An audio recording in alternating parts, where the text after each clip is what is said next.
Welcome to RK's Telugu writings.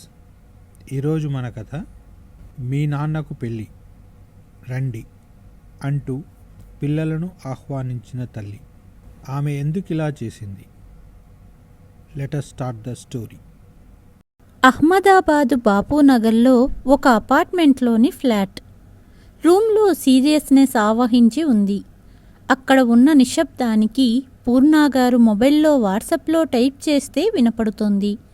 పక్కన సోఫాలో కూర్చున్న శేఖర్ అసౌకర్యంగా కనిపిస్తున్నారు. మెసేజ్ చేస్తున్న పూర్ణ శేఖర్ వైపు చూశారు. శేఖర్ బాధ, కోపం కలిసిన చూపుతో చూశారు. కానీ పూర్ణ నిశ్చయమైన కళ్ళతో మళ్ళీ టైప్ చేయటం కొనసాగించారు. శేఖర్ గారు మర్చెంట్ నేవీలో పనిచేసి రిటైర్ అయ్యారు. ఆయన వయసు 62 సంవత్సరాలు. పూర్ణ కోర్టులో గుమస్తాగా పనిచేసేవారు. శేఖర్ రిటైర్మెంటుతో పాటు తను కూడా ఉద్యోగం మానేశారు. ఆమె వయసు 52 సంవత్సరాలు. మెసేజ్ కంప్లీట్ చేసి చివరిసారి శేఖర్ వైపు చూసి సెండ్ ప్రెస్ చేశారు. అహ్మదాబాద్ నుంచి పంపిన ఆ మెసేజ్ ఒకే కాలంలో హైదరాబాద్లో ఉన్న కూతురికి అండ్ యుఎస్, కొచ్చి, బెంగుళూరులో ఉన్న 3 కొడుకులకు వెళ్ళింది. మెసేజ్ ఓపెన్ చేసిన అందరూ అవాక్కయ్యారు. ఆ మెసేజ్ సారాంశం: మీ నాన్నకు పెళ్ళి, ఈ నెల 30న తిరుపతికి రండి. మెసేజ్ పంపిన పూర్ణ మొబైల్ పక్కన పెట్టి శేఖర్ వైపు చూశారు. శేఖర్ మొబైల్ వైపు చూస్తూ ఇంటి బయటికి వచ్చి చెప్పులు వేసుకుని బయటికి వెళ్ళిపోయారు. పూర్ణ అలసిపోయినట్టు కళ్ళు మూసుకున్నారు. శేఖర్ అమ్మా నాన్న ఎప్పుడో గుజరాత్కి వచ్చారు ఉద్యోగ నిమిత్తం. తర్వాత వాళ్ళు ఏపీకి రేర్గా వెళ్ళేవారు. గుజరాత్లోనే సెటిల్ అయ్యారు. శేఖర్ గుజరాత్లో పుట్టి పెరిగాడు. వేసవి సెలవుల్లో అప్పుడప్పుడు ఏపీకి వచ్చేవాడు. ఇంట్లో మాట్లాడడం వల్ల తెలుగు నేర్చుకున్నాడు. శేఖర్కి హైదరాబాద్ నుండి సంబంధం చూసి పూర్ణతో పెళ్లి చేశారు. శేఖర్ తల్లిదండ్రులు పరలోకానికి వెళ్ళాక వీళ్ళు కూడా అహ్మదాబాదులో సెటిల్ అయ్యారు. శేఖర్ పూర్ణ దంపతులకు 3 కొడుకులు, 1 అమ్మాయి. అమ్మాయికి హైదరాబాదులో సంబంధం ఇచ్చి పెళ్లి చేశారు. 3 అబ్బాయిలకు పెళ్లిళ్ళయ్యాయి. ఇప్పుడు ఒకరు యుఎస్లో, ఒకరు బెంగుళూరులో అండ్ ఒకరు కొచ్చిలో ఉన్నారు. పూర్ణ ఆలోచనలను తుంచేస్తూ గ్రూప్ కాల్ వచ్చింది. 4 పిల్లలు గ్రూప్ కాల్లో ఉన్నారు.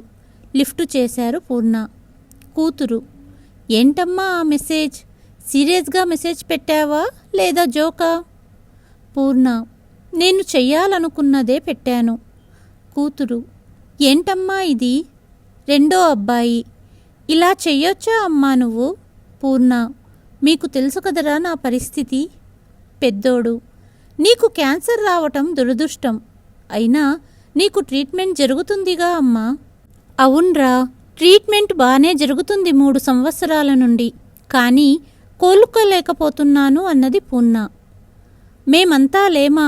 ఈ పెళ్ళేంటి మధ్యలో? మేము 3 ఉన్నాం, చెల్లి కూడా ఉంది అన్నాడు 2వ అబ్బాయి.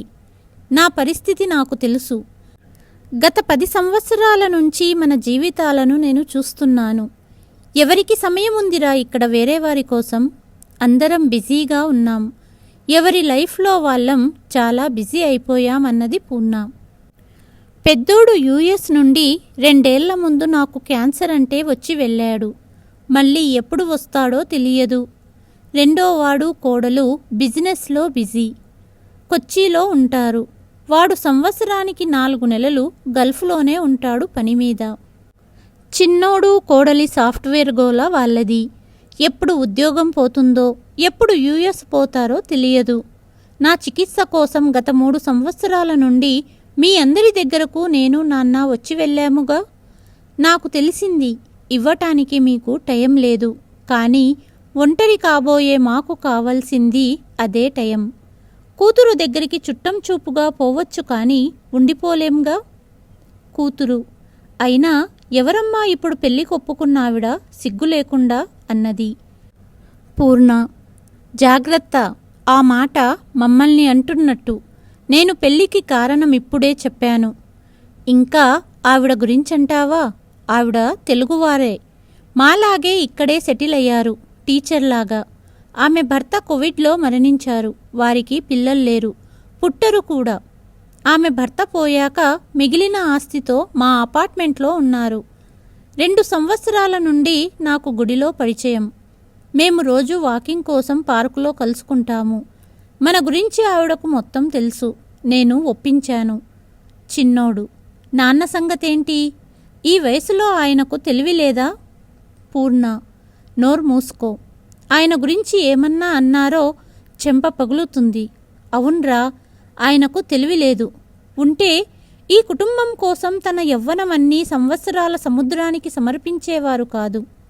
ఆయనకు అందరూ ఇక్కడే ఫ్యాక్టరీలో ఉద్యోగం చూసుకో అంటే ఎక్కువ సంపాదించాలని, నాకున్న 4 పిల్లలకు ఎప్పుడూ ఎడి తక్కువ కాకూడదు అని, మర్చెంట్ నేవీలో అయితే ఎక్కువ జీతం వస్తుందని షిఫ్టుల మీద షిఫ్టులు చేసేవారు. ఆయన సహోద్యోగులు 4 నెలలు డ్యూటీ చేసి 4 నెలలు ఇంట్లో ఉంటే, మీ నాన్న 2 వారాలు మాత్రమే బ్రేక్ తీసుకొని మళ్ళీ డ్యూటీ వెళ్ళేవారు. ఇలా ఎన్ని సంవత్సరాలు చేశారో నాకు తెలుసు.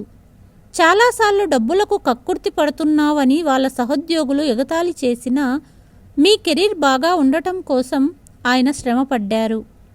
తోటి కొలీగ్స్తో ఎక్కువ జీవితం సముద్రంలో గడిపారు కాబట్టి ఇక్కడి లోకం పోకడ తెలియదు. రిటైర్ అయ్యాక సర్దుబాటు కావడానికి ఎన్ని ఇబ్బందులు పడ్డారో నాకు తెలుసు. ఆయన ఒత్తిడి చూసి నేను లేకుంటే ఎలా ఉంటారు అని నాకు దిగులు మొదలయ్యింది. అందుకే ఇలాంటి నిర్ణయం తీసుకున్నాను. 2వ అబ్బాయి, అమ్మా, ఇవన్నీ కాదు. మేము నెక్స్ట్ వీకెండ్ అహ్మదాబాద్ వస్తున్నాం. అక్కడ మాట్లాడదామని కాల్ కట్ చేశారు. పూర్ణగారు ఎదురుగా ఉన్న కిటికీ నుండి బయటికి చూశారు. అక్కడ శకుంతలా గారి ఫ్లాట్ కనపడింది.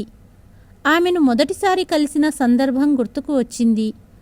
ఆ రోజు పూర్ణగారు, శేఖర్ గారు ట్రీట్మెంట్ కోసం కొచ్చి, బెంగుళూరులో 6 నెలలు తిరిగి, బెంగుళూరులో ఒక సిట్టింగ్ ట్రీట్మెంట్ తీసుకొని మళ్ళీ 6 నెలలు తరువాయి ట్రీట్మెంట్కి రమ్మంటే అహ్మదాబాద్ వచ్చారు. అన్ని పనులు పనిమనిషితో చేయించి ఇల్లు సెట్ చేసి సాయంత్రం పక్కనున్న గుడి దగ్గరకు వచ్చారు. కృష్ణాష్టమి కావటంతో అక్కడ చాలామంది పిల్లలు వచ్చి ఉన్నారు. చాలా కుటుంబాలొచ్చి ఉన్నాయి. అంత పెద్ద గుడైనా అంతమంది వచ్చేసరికి అంతా రసాభాసగా ఉంది. అంతా గందరగోళంగా ఉంది. చాలామంది ప్రసాదం తెచ్చారు.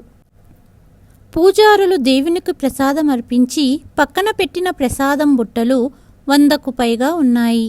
పూజారి గారు, మై క్యా కరూ భాయి, కోయి ఆకే ప్రసాద్ బచ్చోంకో దేదో అంటున్నారు. అంతా ఒక్కొక్క ప్రసాదం తీసుకుని ఎవరికి ఎలా ఇవ్వాలో తెలియక తికమక పడుతున్నారు. పూర్ణ, శేఖర్ ఇద్దరూ అక్కడ కూర్చొని ఉన్నారు అలసటతో. అప్పుడే ఒక గొంతు వినపడింది. భాయ్ సాబ్, 4 లోగ్ ఇధర్ ఆయియే. పూర్ణ అటు చూశారు. శకుంతలా గారిని చూసింది అప్పుడే మొదటిసారి. ఆవిడ, ఆయియే, ముజే దేవల్ కా స్టోర్ రూమ్ పతా హే, టేబుల్ లాయేంగే అనగానే 5 మంది యువకులు అటు వెళ్లారు. వారిని తీసుకువెళ్ళి 5 టేబుల్స్ తెచ్చి పూర్ణ, శేఖర్ గారు కూర్చున్న మూలవైపు లైన్లో పెట్టారు. ప్రసాద్ సబ్ లాకే ఇధర్ పీచే రఖో అని 6 మంది అమ్మాయిలను ఆపు ప్రసాద్ దీజియే అని అందరినీ లైన్లో రమ్మన్నారు. ప్రసాదం అయిపోగానే ఇంకో ప్రసాదం గుడి నుంచి తెచ్చి అందరికీ పంచారు. 1 గంటలో అంతా ఆర్డర్లో ప్రసాదం పంపకం జరిగి జనాలు కూడా కొంచెం తగ్గారు. పూజారి గారు వచ్చి, శకుంతలాబేన్, ఆప్నే అచ్చా కియా అని వెళ్ళిపోయారు. అక్కడున్న లేడీస్ వచ్చి, ఆంటీ, హమ్ కల్లేంగే అంటూ ప్రసాదం తీసుకున్నారు. శకుంతల శుక్రియా అంటూ వచ్చి పూర్ణగారి పక్కన నవ్వుతూ కూర్చొని, ఎంతమంది భక్తులు భగవంతుడా అన్నారు. పూర్ణ, అవునండి, మీరు బాగా మేనేజ్ చేశారు అన్నారు. శకుంతల, అహో, మీరు తెలుగువారా? ఆశ్చర్యపడ్డారు. ఏదో మనకు తోచిన సహాయం చేయడమే కదండి, మీ వారా అంటూ శేఖర్ని చూసి నమస్కరించారు. శేఖర్ కూడా నమస్కారం చేశారు. అలా మొదలైన పరిచయం రోజు వాకింగ్ కోసం పార్కులో కలవటంతో పూర్ణ, శకుంతల, శేఖర్ దగ్గరయ్యారు. శకుంతల వాళ్ళు కూడా జామ్నగర్లో ఉద్యోగం చేసేవారని, 24 ఏళ్ల నుంచి అక్కడే ఉన్నారని, చాలా ఏళ్ల వరకు పిల్లలు పుట్టకుంటే చివరికి వద్దనుకొని ఇద్దరే ఉండసాగారని తెలిసింది. కానీ కోవిడ్లో ఆవిడ భర్త మరణించటంతో అక్కడ ఆ సమయంలో తెలిసిన వాళ్ళు కూడా తక్కువ ఉండటం వల్ల రోదిస్తూ కార్యక్రమం పూర్తి చేశారు. తరువాత 3 సంవత్సరాలు అక్కడ ఉండటానికి ప్రయత్నం చేసి మనసు కుదరక అన్నీ అమ్మేసి అహ్మదాబాదులో తెలుగువారు ఎక్కువ ఉండే ప్రాంతమని ఈ అపార్ట్మెంటు కాంప్లెక్స్కి 3 నెలల ముందు వచ్చారు. ఆమె బాధ మర్చిపోవటానికి అందరితో కలిసి ఉండేవారు. కొంత సమయంలోనే అందరికీ పరిచయస్తులు అయ్యారు.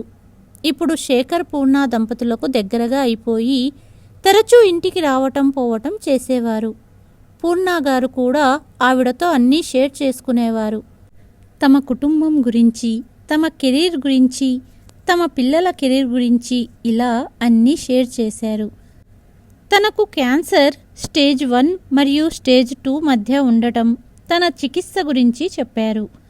శకుంతల క్యాన్సర్ గురించి విని బాధపడ్డారు. తరచుగా ఇంటికి వచ్చి పనుల్లో సహాయం చేస్తూ ఉండేవారు. ఒక్కోసారి అక్కడే తినేవారు. అంత దగ్గరయ్యారు. పూర్ణగారి ఆరోగ్యం బాగాలేని రోజు తానే అంత పని చేసి పూర్ణగారిని చూసుకునేవారు. ఇద్దరూ కొంచెం దగ్గర వయసు వారు ఉండటంతో అక్కా అక్కా అంటూ కలిసిపోయారు. శకుంతల 10 మందిలో ఉన్నప్పుడు ఎప్పుడూ సంతోషంగా ఉండేవారు. పూర్ణగారు ఎప్పుడైనా ఆవిడ ఇంటికి వెళ్ళినప్పుడు ఇల్లంతా నిశ్శబ్దంగా ఉండేది. టీవీ, ఫ్రిడ్జ్ అసలు యూజ్ చేయనట్టు, ఫర్నిచర్ మీద దుమ్ము పడి ఉండేది. శకుంతల ఇల్లు చూసి కొంచెం వింతగా అనిపించేది పూర్ణగారికి. అలా కాలం గడుస్తున్నప్పుడు పూర్ణగారి మొబైల్కి ఒక కాల్ వచ్చింది. నేను శ్రీమతి పూర్ణతో మాట్లాడుతున్నానా? నేను పోలీస్ సబ్ ఇన్స్పెక్టర్ మాట్లాడుతున్నాను. మీకు శకుంతల తెలుసా అన్నారు. తెలుసు, చెప్పండి. మీరు ఒకసారి ప్రభుత్వ ఆసుపత్రికి రావాలి. ఏమయ్యింది? శకుంతల గురించా? తనకేమయ్యింది? ఆవిడ ఆత్మహత్య చేసుకునేందుకు రైల్వే స్టేషన్ దగ్గరకు వెళితే మేము అరెస్టు చేసి చెకప్ కోసం ఇక్కడికి తెచ్చాం. చిన్న చిన్న గాయాలయ్యాయి. ఇప్పుడు బాగానే ఉన్నారు. అడిగితే మీ ఫోన్ నెంబర్ ఇచ్చారు అన్నారు. పూర్ణ వెంటనే మేమొస్తున్నామంటూ శేఖర్ పూర్ణ కలిసి వెళ్లారు హాస్పిటల్కి. అక్కడ శకుంతలను చూసి, ఏంటే ఇది, ఇలా ఎందుకు చేశావు? రోజూ మనం కలిసి గడిపిన సమయం మర్చిపోయావా? మేము గుర్తుకు రాలేదా అన్నారు. శకుంతల, లేదక్కా, ఆయన పోయాక ఒంటరితనం వల్ల నాకు డిప్రెషన్ సంకేతాలు వచ్చాయి. అది తగ్గుతుందని అహ్మదాబాద్కు షిఫ్ట్ అయ్యాను. నేను అందరితో సంతోషంగా ఉండటానికి ప్రయత్నించటం అందుకే. కానీ ఇంట్లో ఒంటరిగా ఉన్నప్పుడు డిప్రెషన్కు లోనవుతాను. ఈ మధ్య ఆలోచనలు ఎక్కువయ్యి అంటూ ఆగిపోయింది శకుంతల. పూర్ణ, సరేలే, మేమున్నామని గుర్తుపెట్టుకో అన్నారు. శేఖర్ ఎస్ఐతో, సార్, ఆమె ఫ్యామిలీ ఫ్రెండ్, ఆమెను బాగా చూసుకుంటాం, విషయం ఇక్కడితో వదిలేయమని మనవి చేస్తున్నాం అన్నారు. ఎస్ఐ, సరే సార్, అయితే జాగ్రత్త. పునరావృతమైతే మేము కేసు నమోదు చేస్తాము. మేము మీకు కౌన్సిలింగ్ సెంటర్ వివరాలు అందిస్తాము. దయచేసి ఆమెను కొన్ని వారాల పాటు అక్కడికి తీసుకెళ్ళండి అన్నారు. శేఖర్ సరే అని వివరాలు తీసుకుని హాస్పిటల్ నుండి డిశ్చార్జ్ అయ్యి ఇంటికి వెళ్ళారు. తర్వాత 1 వారం వరకు శకుంతల పూర్ణ ఇంట్లోనే ఉన్నారు. తరువాత తదుపరి 3 నెలల కౌన్సిలింగ్కు హాజరయ్యారు. శేఖర్ ఒకరోజు, శకుంతల గారు, మీరు మిమ్మల్ని ఇంకా బిజీగా పెట్టుకోవడం మంచిది. మన అపార్ట్మెంట్లు బయట ఒక ఆన్లైన్లో స్కూల్లో టీచర్లు తక్కువ ఉన్నారని చెప్పారు. మీరు టీచర్లా పనిచేశారు కాబట్టి అక్కడ చేరండి. రోజు 4 గంటలు, వారానికో 5 రోజులు క్లాసులు ఉంటాయి. అడ్మినిస్ట్రేటివ్ పనులు ఏమీ ఉండవు. వీడియో ముందు క్లాస్ చెప్పి రావడమే అన్నారు. ఈ సలహా బాగా కనిపించింది కాబట్టి శకుంతల క్లాసులు చెప్పసాగారు. అలా తను బెటర్ అయ్యారు. ఇంతలో ఒకసారి పూర్ణగారి ఆరోగ్యం బాగా చెడిపోయింది. వెంటనే హాస్పిటల్కు తీసుకెళ్లారు. అక్కడ 1 వీక్ ట్రీట్మెంట్ తర్వాత కోలుకున్నారు. మామూలు గదికి షిఫ్ట్ చేశాక పిల్లలంతా ఫోన్లో మాట్లాడి క్షేమం తెలుసుకున్నారు. అన్ని రోజులు శకుంతలనే భోజనం చేయటం, పూర్ణగారి అవసరాలు తీర్చటం చేశారు.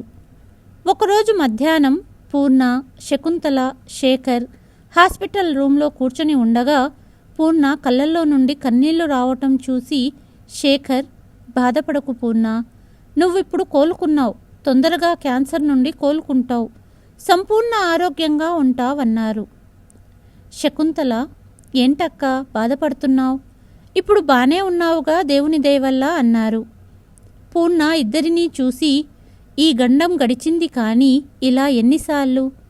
నాకు తెలుసు నా ఆరోగ్యం క్షీణిస్తుంది.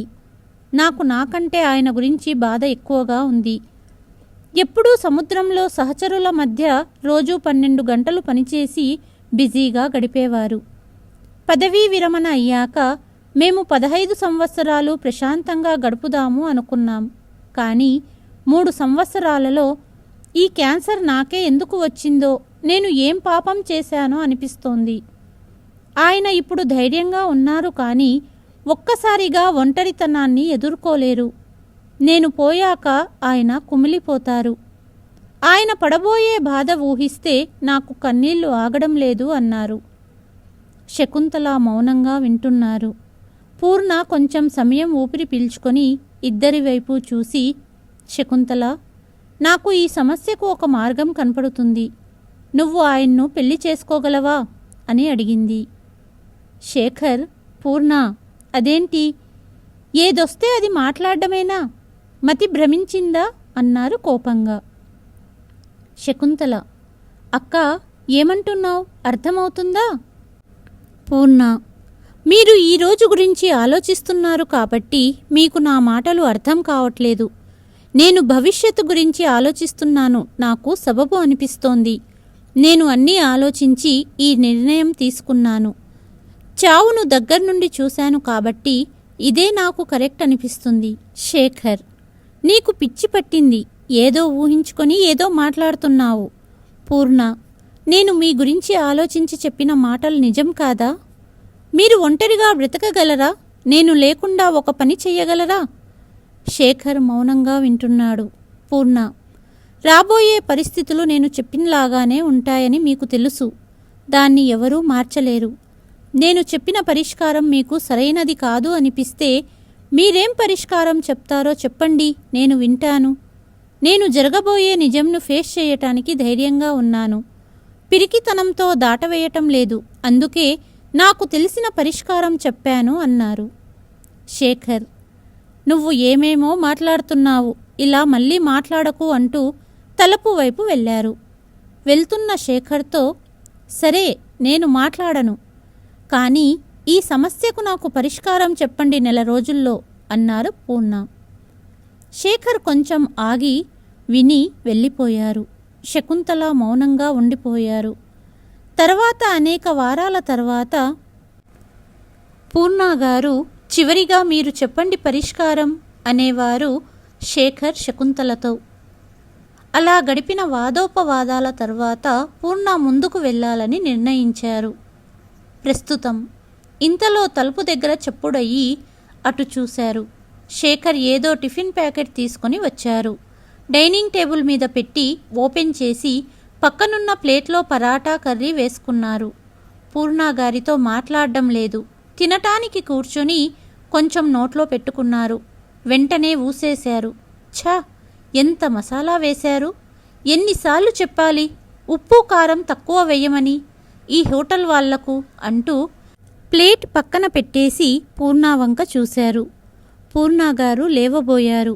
ఇంతలో శేఖర్, నేను చేసుకోలేనా? నేను ఆమ్లెట్, చాయ్ చేసుకుంటాను అంటూ వంటగది లోపలికి వెళ్ళారు. పూర్ణ కిచెన్ లోపలికి వెళ్ళి నేను చేస్తాను అన్నారు. శేఖర్ చెయ్యి అడ్డం పెట్టి, పర్లేదు, నాకేమి రాదు అంటున్నావుగా, ఆగు అన్నారు. పూర్ణ సరే అని వంటగది తలుపు దగ్గర నిలబడి చూడసాగారు. టీ కోసం పాలు, పంచదార, టీ పొడి పెట్టి స్టవ్పై పెట్టారు. ఇంకో స్టవ్పై తవా పెట్టి ఆమ్లెట్కు రెడీ చేసి ఆమ్లెట్ వేశారు. పూర్ణ వైపు చూశారు గర్వంగా. ఆమ్లెట్ తిప్పుతానని తవా పట్టుకొని చెంచాతో తిప్పబోయారు. ఇంతలో పాలు పొంగటంతో ఎడమ చేత్తో టీ స్టవ్ క్లోజ్ చేశారు. అప్పటికే పాలు పొంగిపోయాయి. ఆమ్లెట్ తవా కూడా కింద పడిపోయింది. పూర్ణ అయ్యో అయ్యో అంటూ వెంటనే వచ్చి, ముందు మీరు దూరంగా జరగండి, నేను చేసుకుని వస్తాను అన్నారు. శేఖర్ వెళ్ళసాగారు.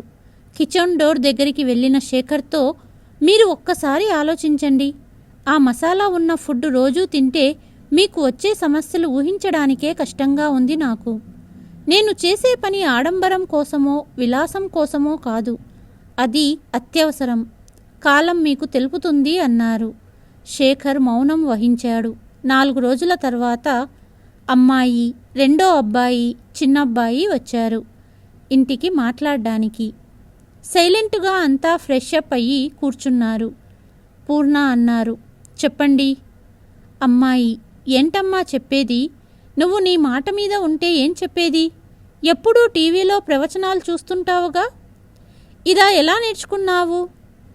చిన్నబ్బాయి, నీకు ఏం చెప్పగలం? కోర్టులో ఎంతోమంది జడ్జిల దగ్గర పనిచేశావు, ఎన్నో కేసుల విచారణ విన్నావు, చివరికి ఇలాంటి నిర్ణయం తీసుకుంటావు అనుకోలేదు మేము. పూర్ణ, అవున్రా, కోర్టులలో ఎన్నో కేసులు చూశాను కాబట్టే మనిషి చివరికి ఎలా తన వ్యక్తిత్వాన్ని బయట పెడతాడో చూశాను. ఎన్నో కుటుంబాలు కలవటం విడిపోవటం చూశాను. అందుకే దూరదృష్టితో ఈ నిర్ణయం తీసుకున్నాను. ప్రవచనాలంటావా? నాకు తెలిసిన ధర్మం నేను పాటిస్తున్నాను. రెండో అబ్బాయి, చుట్టూ సమాజం ఏమనుకుంటుందో అసలు ఆలోచించావా? మేము తలెత్తుకోగలమా? పూర్ణ, మరేం చేయమంటావు? సహజీవనం చెయ్యమంటావా వాళ్ళిద్దరినీ నేను పోయాక? అప్పుడు ఈ సమాజం ఒప్పుకుంటుందా? మీ పరువు నిలబడుతుందా? అత్యవసర పరిస్థితుల్లో మనకు నైతికంగా సబబు అనిపించి చేసిన పనిని సమాజం కూడా అంగీకరిస్తుంది. మీ అపార్ట్మెంట్లో ఒక 5 పొరుగింటి వారి పేర్లు చెప్పండి.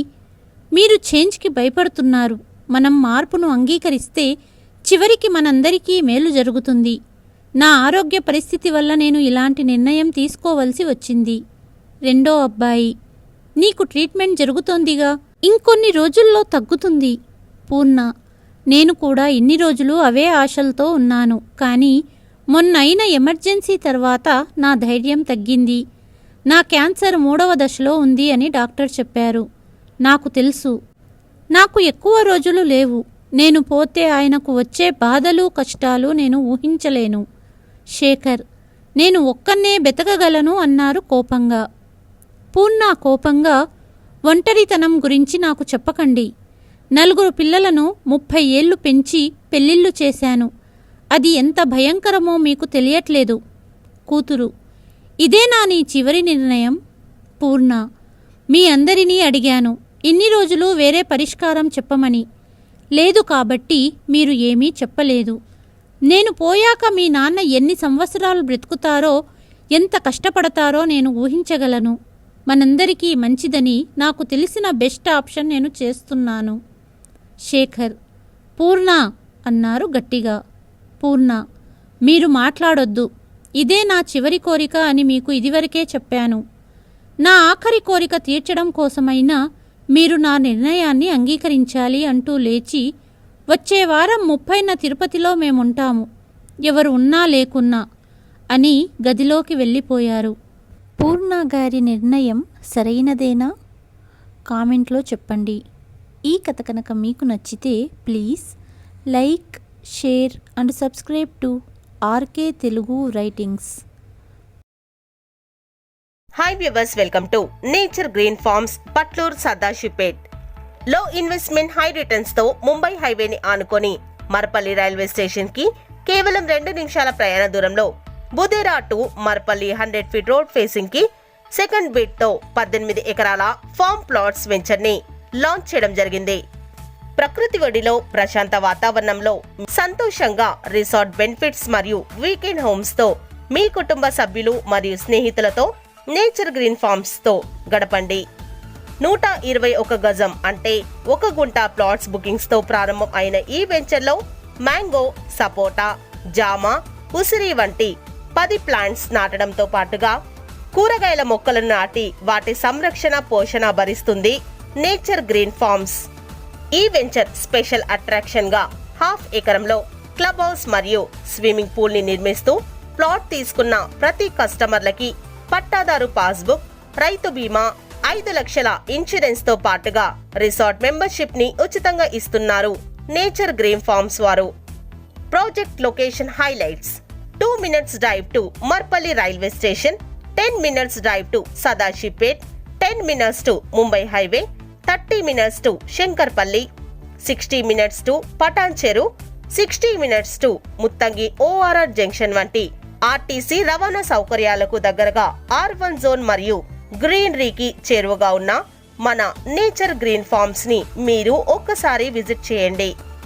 Project highlights: grand entrance arch, all seasonal fruits and vegetable plantations, all around compound wall, drip irrigation, avenue plantation, 20M 30 feet roads, 24/7 security developments ని స్టార్ట్ చేసిన ఈ వెంచర్ మీకు స్వాగతం పలుకుతోంది.